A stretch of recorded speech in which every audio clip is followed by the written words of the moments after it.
আমরা একটা আলাদা ধরনের ভিডিও করব। আমরা তো সবসময় দোল তার সাথে গান এ দিয়ে করি।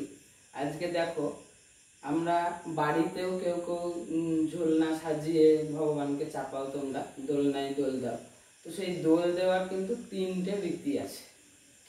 কি ধরনের, এটা আমি বৈষ্ণব পদাবলীর পদ থেকে পেয়েছি। সেইখানে লেখা আছে যে কখনো কখনো সখীরা কি করছে, যে প্রভুকে এইরকম ভাবে দোল দিচ্ছে, রাধা মাধবকে এরকম ভাবে দোল দিচ্ছে।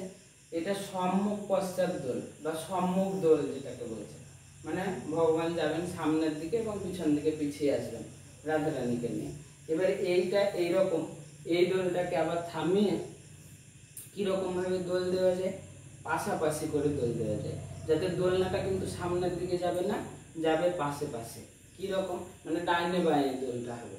কিরকম হবে, এরকম ভাবে দিলাম আর এরকম ভাবে দিলাম। এই যে দেখো কি সুন্দর ভগবান সামনে পিছনে মানে ডাইনে বাঁয়ে করে দিয়েছে, ডান দিকে এবং বাম দিকে, ডান দিকে এবং বাম দিকে।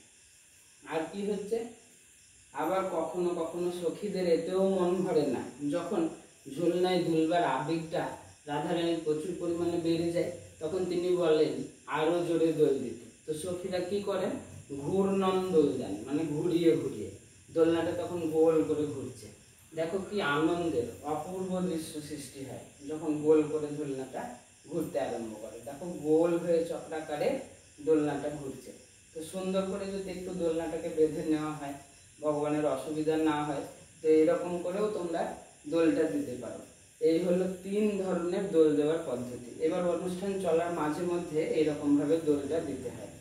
তো তোমরা যদি বাড়িতে কেউ এরকম হিন্দোলা বেঁধে ভগবানের ঝুলন করতে চাও, তাহলে এই 3 ধরনের করে দোল দিতে পারো, খুব ভালো লাগবে এবং অপূর্ব আনন্দ লাভ করতে পারবে। জয় নিতাই, হরে কৃষ্ণ, জয় রাধে।